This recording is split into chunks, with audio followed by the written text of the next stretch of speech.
வணக்கம் மக்களே, welcome back to my channel live with me in Japan. சில personal ஒர்க்ஸ்னால வீடியோஸ் வந்து போட முடியல, ஒரு குட்டி கேப் ஆயிடுச்சு. அண்ட் இந்த சின்ன இடைவெளிக்கு அப்புறமா உங்கள் எல்லாரையும் மீட் பண்ணுறதுல ரொம்பவே சந்தோஷம். இப்போ வாங்க வீடியோக்குள்ளே போகலாம். ஸோ இன்றைக்கி ஒரு வீக் டே அப்படிங்கிறதுனால மார்னிங்கே எல்லா ஒர்க்கும் முடிச்சாச்சு. அதுக்கப்புறம் எனக்கு கிச்சனில் கொஞ்சம் ஒர்க் இருந்துச்சு. அது என்ன அப்படின்னா, சில வெஜிடபிள்ஸ்லாம் இந்தியன் ஸ்டோர்ஸ்லேருந்து வாங்கிட்டு வந்திருந்தேன். மெயினாக அந்த தேங்காய், அதுக்கப்புறம் வாழைப்பூ, இந்த மாதிரி ஐட்டம்ஸ்லாம். இதெல்லாம் வந்து வாங்குறது கூட பெருசு கிடையாது. ஆனால் இதை வந்துட்டு ப்ராப்பராக ஸ்டோர் பண்ணி வைக்கணும்.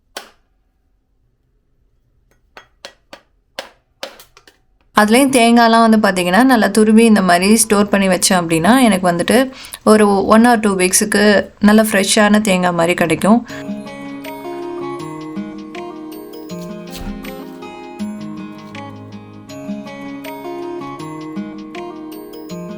ஸோ நிறைய பேர் இந்தியாவிலேருந்து என்ன மாதிரி திங்ஸ் எல்லாம் வந்து வாங்கிட்டு வரணும்னு கேட்குறீங்க. அதில் வந்து பார்த்திங்கன்னா இந்த தேங்காய் பிரேக் பண்ணுறது, அதே மாதிரி தேங்காய் திருகிறது நீங்கள் வந்து யூஸ் பண்ணுறீங்க அப்படின்னா இது ரெண்டுமே வந்து வாங்கிட்டு வர ட்ரை பண்ணுங்கள். இங்கே நம்மளோட குக்கிங்க்கு ரொம்பவே வந்து ஹெல்ப்ஃபுல்லாக இருக்கும். அது போக நிறைய ஆல்டர்னேட்டிவ்ஸும் இருக்குது. கிரேட்டட் கோகோனட்டே வந்து ஷாப்ஸில் கிடைக்கிது. நீங்கள் அதை ப்ரிஃபர் பண்ணிங்கன்னா இதெல்லாம் எடுத்துகிட்டு வரணும்னு அவசியம் கிடையாது.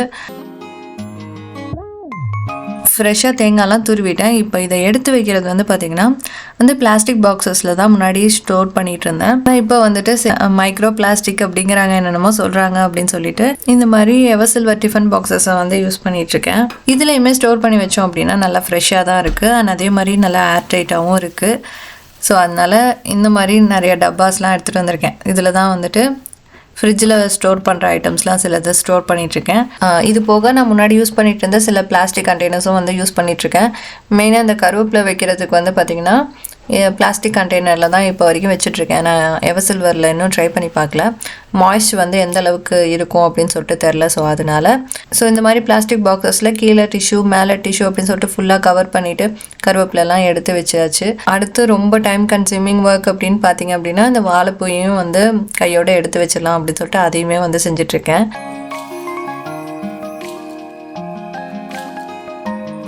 ஆக்சுவலாக இந்தியன் ஸ்டோரில் போயிட்டு இந்தியன் வெஜிடபிள்ஸ்லாம் வாங்கிட்டு வர்றது பெருசு இல்லை, அது குக் பண்ணி சாப்பிட்றது கூட பெருசு கிடையாது.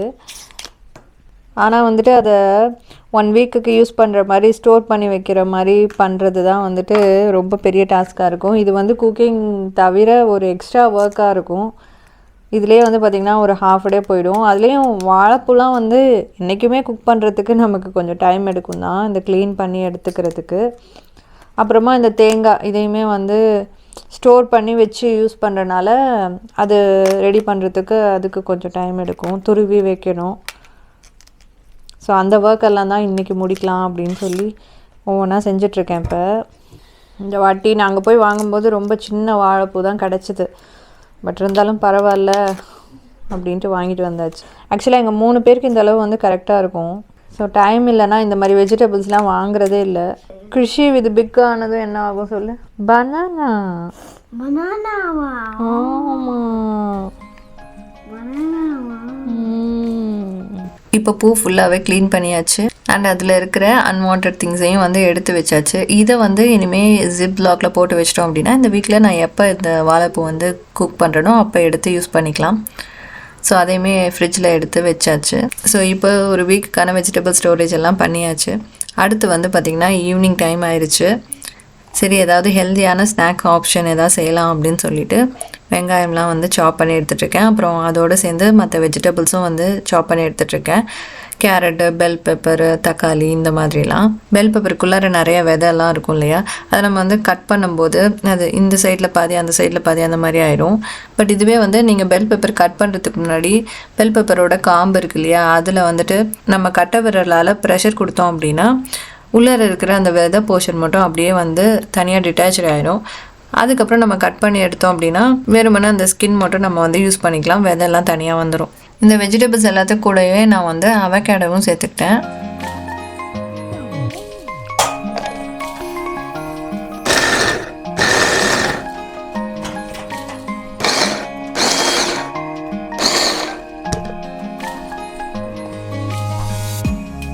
ரெடி ஆயிடுச்சு. ஈவினிங் வந்து ஒரு சாட் செய்யலாம் அப்படின்னு சொல்லிட்டு சன்னா வந்து ஊற வச்சுருந்தேன். அதை வந்து வேக வச்சு எடுத்துட்டேன். இதை வந்து தண்ணி வடிகட்டி எடுத்துக்கிறேன். சாட் ப்ரிப்பேர் பண்ணுறதுக்கு கொஞ்சோண்டு ஆயில் அண்டு நிறைய மசாலாஸ், மஞ்சத்தூள், மல்லித்தூள், கரம் மசாலா, ஆம்ச்சூர், சாட் மசாலா, ஜீரகத்தூள் அப்படின்னு சொல்லிட்டு இந்த மசாலாலாம் இதில் போட்டுடலாம்.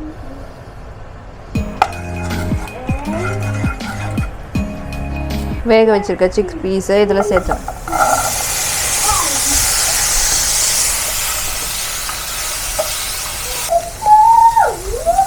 இதில் கொஞ்சம் உப்பு,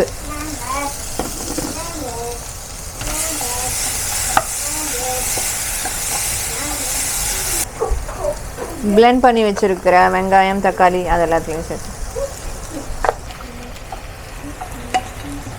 ஃபைனலாக அவக்காடவை நல்லா மேஷ் பண்ணி சேர்த்துட்டு லைட்டாக ஸ்டிர் பண்ணி எடுத்துட்டோம் அப்படின்னா சூப்பரான சாட் வந்து ரெடி ஆயிடுச்சு. இதில் கொஞ்சம் லைட்டாக கொஞ்சம் லெமன் ஜூஸை வந்து பிழிஞ்சோம் அப்படின்னா கொஞ்சம் அந்த டேங்கி டேஸ்ட்டோட சூப்பராக இருக்கும்.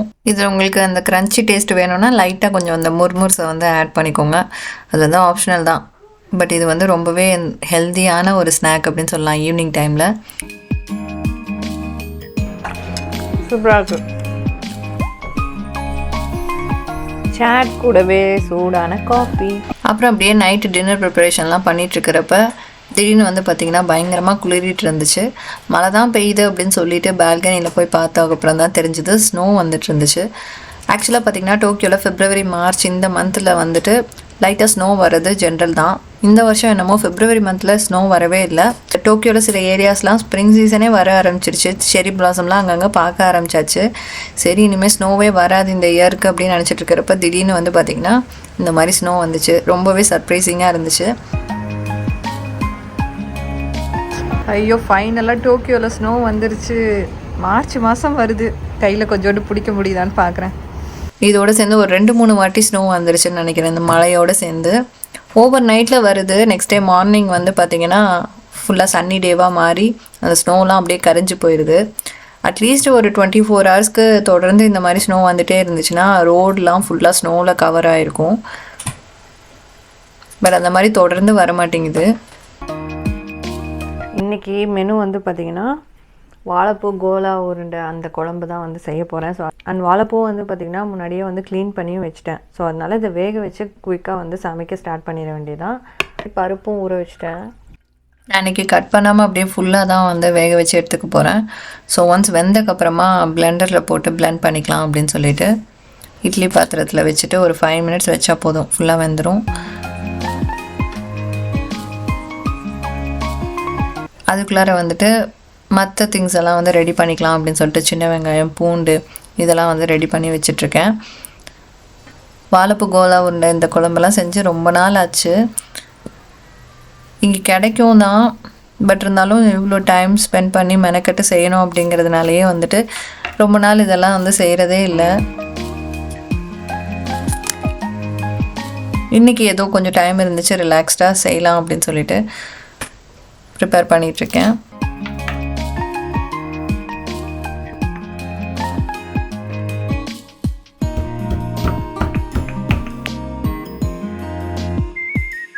இப்போ பாருங்கள் வாழைப்பூ நல்லா வெந்துருச்சு. ஊரில் இருந்த வரைக்கும் அடிக்கடி வாழைப்பூ வாங்கி சமைச்சிருக்கேன். அது போக எங்கள் வீட்டிலே வந்து வாழை மரம் இருக்கா. ஸோ அது தார் விட்டு அது வெட்டும் போது வந்து பார்த்திங்க அப்படின்னா வாழைத்தண்டு, வாழைப்பூ, வாழைக்காய் அப்படின்னு சொல்லிட்டு எல்லாமே வந்து இருக்கும். அந்த வாரம் முழுக்க வந்து பார்த்திங்கன்னா இந்த 3 ஐட்டம்ஸை தான் வந்து வேறு வேறு டிஷ்ஷு மெனு பண்ணி வீட்டில் செய்வாங்க.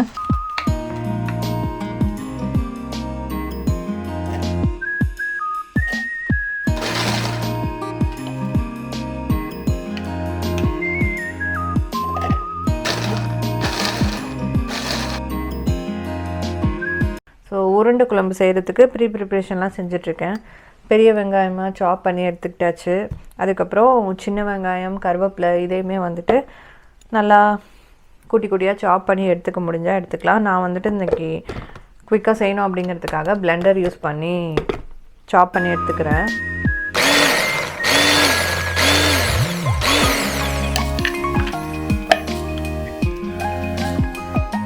இந்த குழம்பு இன்றைக்கி மண் பாத்திரத்தில் தான் செய்ய போகிறேன்.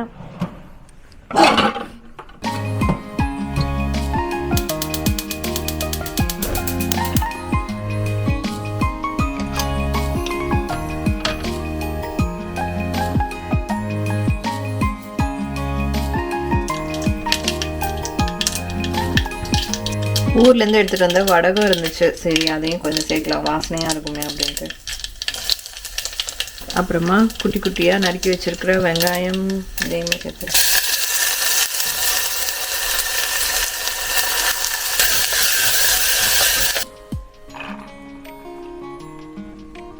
வேக வச்சு எடுத்துருக்கிற வாழைப்பூ, அப்புறம் 1 டேபிள் ஸ்பூன் சோம்பு,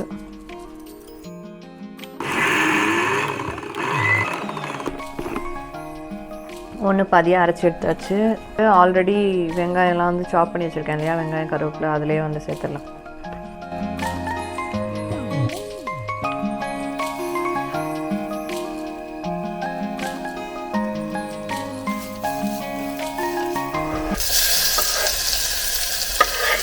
வெங்காயம் தக்காளியெலாம் வதங்கினதுக்கப்புறம் கொஞ்சம் நான் வந்துட்டு இஞ்சி பூண்டு விழுதும் சேர்ந்து வதக்கிட்டேன். அதுக்கப்புறம் இது வந்து வீட்டிலே செஞ்ச குழம்பு மிளகாய் தூள் அதையுமே சேர்த்து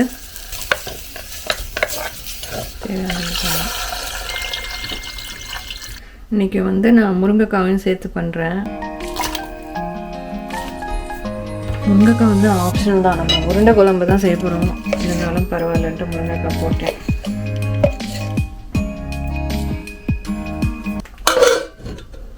இது ஒரு கொதி வரத்துக்குள்ள நம்ம உருண்டையெல்லாம் பிடிச்சிடலாம். போட்டு வெங்காயம்லாம் கீழே இருக்கா எல்லாத்தையும் சேர்த்து மிக்ஸ் பண்ணிடுறேன்.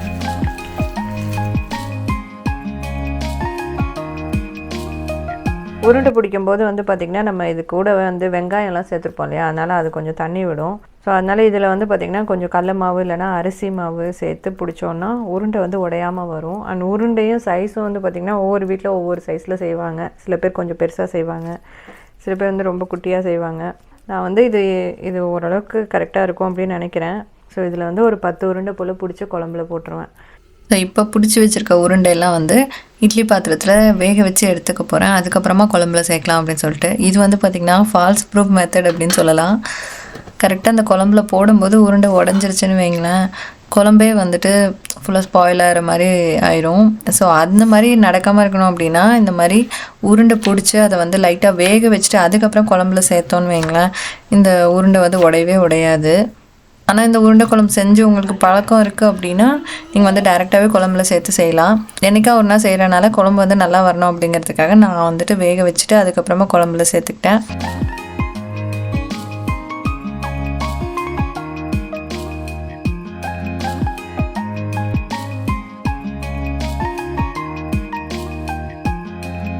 குழம்பு ஒரு சைடு ரெடி ஆகிட்டுருக்கு. அதுக்கு சைட் டிஷ்ஷாக வந்து பார்த்திங்கன்னா இன்றைக்கி வந்து வெண்டைக்காய் பொரியல் தான் வந்து செய்ய போகிறேன். வெண்டைக்காய் பொரியல் வந்து ரொம்ப ரொம்ப ஈஸி, உருளைக்கிழங்கு பொரியல் மாதிரி தான். மஞ்சத்தூள், மிளகாத்தூள், உப்பு எல்லாமே சேர்த்து வெங்காயம் சேர்த்து நல்லா ஃப்ரைங் பேனில் வறுத்து எடுக்க வேண்டியதுதான்.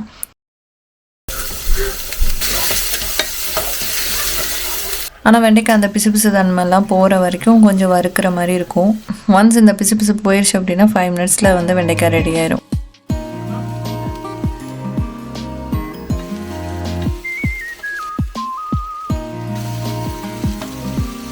ஸோ இப்போ நான் போட்ட உருண்டை எல்லாமே வந்து குழம்பு சூப்பராக ரெடி ஆயிடுச்சு. உருண்டை வந்து அழகாக உடையாமல் வந்திருக்கு.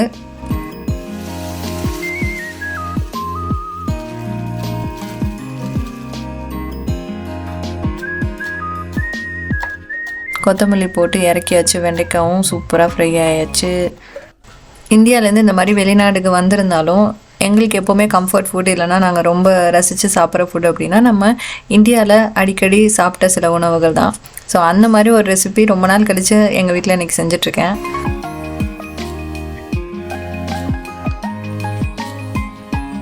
அண்ட் மீதி இருக்கிற மாவில் வடை போட்டுடலாம் அப்படின்னு சொல்லிட்டு அதுக்காகவும் ரெடி பண்ணிகிட்ருக்கேன்.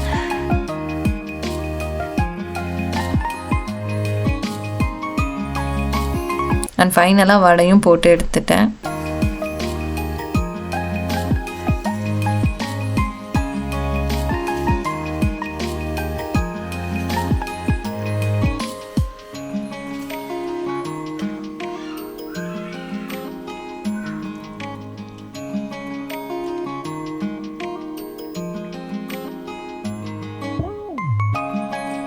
வடையுமே சூப்பராக வந்துருந்துச்சு.